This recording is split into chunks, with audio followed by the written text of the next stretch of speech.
سب سے بڑی برائی تو جس کو اس سے پہلے بھی میں نے بیان کیا تھا کہ آج کل شادیوں کے اندر بڑی تاخیر کی جا رہی ہے. پہلے کا دور الگ تھا کہ بچہ 20 سال کے بعد میں جا کے ہوشیار ہوتا تھا. آج کل 10 سال کا بچہ ہوشیار ہو جاتا ہے, اور جب بالغ ہونے کے بعد میں وہ اپنی عمر کے کچھ حصے طے کرتا ہے تو نیٹ کے ذریعے, فیس بک, سوشل میڈیا کے ذریعے اس کی زندگی ایسے راستے پر پڑ جاتی ہے جہاں اندھیرا ہی اندھیرا اس کی نگاہوں کے سامنے ہوتا ہے. حضرات مکرم, آج جو رشتوں کے اندر تاخیر کی جا رہی ہے, شادی کا ایک مقصد ہوتا ہے. جب ہم رشتوں کے اندر تاخیر کریں گے وہ شادی کا مقصد جو ہے وہ ختم ہو کر کے رہ جاتا ہے. آپ دیکھیں میرے آقا علیہ السلام نے کیا ارشاد فرمایا. فرمایا, اے نوجوانوں, اگر تم میں نکاح کرنے کی استطاعت اور طاقت ہو تو نکاح کرو, اس لیے کہ وہ نگاہوں کو جھکانے والا ہے اور تمہاری شرمگاہوں کی حفاظت کرنے والا ہے. آج بیماریاں ہزاروں کی تعداد میں ہمارے نوجوانوں کے جسموں میں گھر کر جاتی ہیں اور بڑھاپے سے پہلے ہی وہ بوڑھے ہو جاتے ہیں. اس کی ایک بڑی وجہ یہ ہے کہ ہم نے ان کی شادیوں کے اندر تاخیر کی. اب یہ بھی ایک الگ عنوان اور ٹاپک ہے, شادی میں تاخیر کیوں ہوتی ہے. بہت ساری وجوہات ہیں. کچھ لوگ کہتے ہیں ہمارا بچہ پڑھ رہا ہے. میں کہتا ہوں کیا پڑھائی اور شادی کا آپس میں کیا ٹکراؤ ہے کیا؟ بچہ پڑھ بھی لے اور شادی بھی کر لے تو اس کے اندر کیا حرج ہے؟ ہم خود جانتے ہیں جب ہم دارالعلوم میں پڑھ رہے تھے ہمارے کتنے ایسے ساتھی تھے جن کی شادیاں بھی ہو گئی تھی, ان کے بچے بھی ہو گئے تھے, اور بہترین عالم بن کر کے قوم کے سامنے وہ آئے. تو اگر کوئی شخص شادی کر کے بہترین علامہ اور مفتی بن سکتا ہے تو شادی کے بعد میں سی اے کیوں نہیں بن سکتا ہے, ڈاکٹر کیوں نہیں بن سکتا ہے, وکیل کیوں نہیں بن سکتا ہے؟ ہم نے تعلیم کا بہانہ بنایا اور یہ نہیں دیکھا بچہ پڑھ لے گا لیکن اس کی زندگی جو تباہ ہو جائے گی اس کا ذمہ دار کون ہوگا. اور لڑکیوں کی تعلیم کا بہانہ تو بالکل فضول ہے. کس نے تم سے کہا ہے کہ لڑکیوں کو بے حیائی کے ذریعے جو ہے وہ تعلیم دے کر کے ان کی شادیوں کے اندر تاخیر کرو؟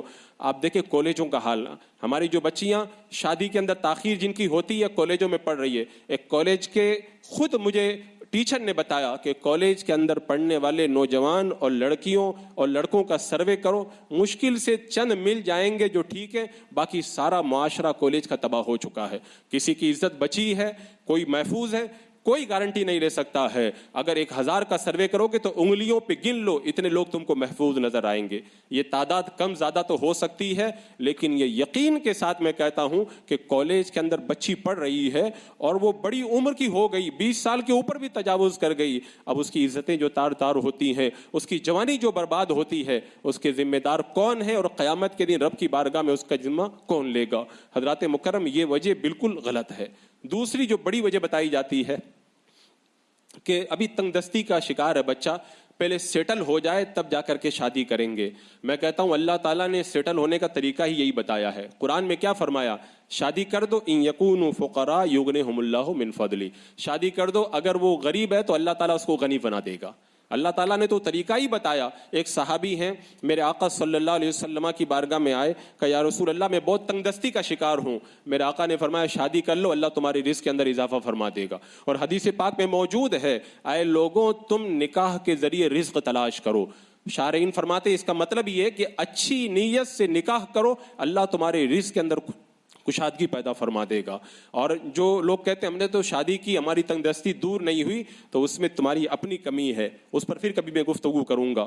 تو شادی کر, حضرت سیدنا صدیق اکبر رضی اللہ تعالیٰ عنہ فرماتے اللہ نے وعدہ کیا ہے نکاح کرو میں تمہیں غنی بناؤں گا, تم اپنا وعدہ پورا کرو اللہ اپنا وعدہ پورا فرما دے گا. تو یہ تو سیٹل ہونے کا سب سے اچھا طریقہ ہے کہ بندہ نکاح کرے, اللہ تبارک و تعالیٰ اس کو سیٹل بنا دے گا. اور ایک بڑا بہانہ یہ لیا جاتا ہے کہ جو میری بہن کی شادی کرنا بھی باقی ہے, ابھی جو ہے وہ میرے بھائی کا بھی رشتہ باقی ہے, اور اس کا رشتہ باقی ہے, دوسرے لوگوں کے رشتوں کو لے کر کے. اب ظاہر سی بات ہے وہ تمہاری بہن 20 سال کی ہے, تم 30 سال کے ہو گئے ہو, اب تم اس کا رشتہ تلاش کرتے کرتے 40 سال کے ہو جاؤ گے, تم کو رشتہ کون دے گا؟ یہ بھی ایک غلط بہانہ ہے. اللہ کے رسول علیہ السلام نے ارشاد فرمایا تمہیں کوئی رشتہ ملے, دین اور اخلاق سے تم مطمئن ہو تو نکاح کر دو, ورنہ زمین کے اندر بڑا فساد ہوگا. تم اپنی بہن اور اپنے بھائی کے لیے انتظار کر رہے ہو اور تمہارے ذریعے معاشرے کے اندر جو فساد پیدا ہو رہا ہے اس کا ذمہ دار کون ہوگا؟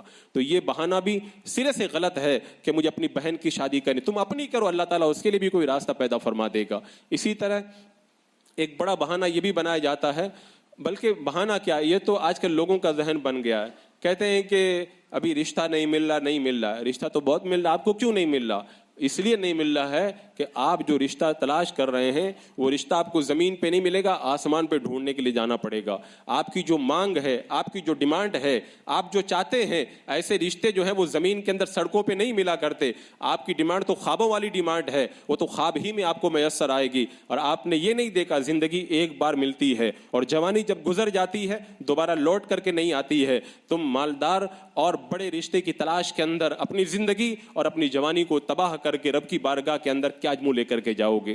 حضرات مکرم, یہ ایک بہت بڑا المیہ ہے ہماری سوسائٹی اور معاشرے کا کہ رشتوں کے اندر تاخیر ہو رہی ہے, اور رشتوں کے اندر تاخیر کی وجہ سے معاشرے کے اندر بہت ساری برائیاں پنپ رہی ہیں. میں نے اس سے پہلے بھی کہا تھا, جوانی ایک بہتے ہوئے سیلاب کی طرح ہے. سیلاب جب آتا ہے تو اس کو راستہ دینا پڑتا ہے, اگر راستہ نہ دو تو پانی اپنا راستہ خود بناتا ہے.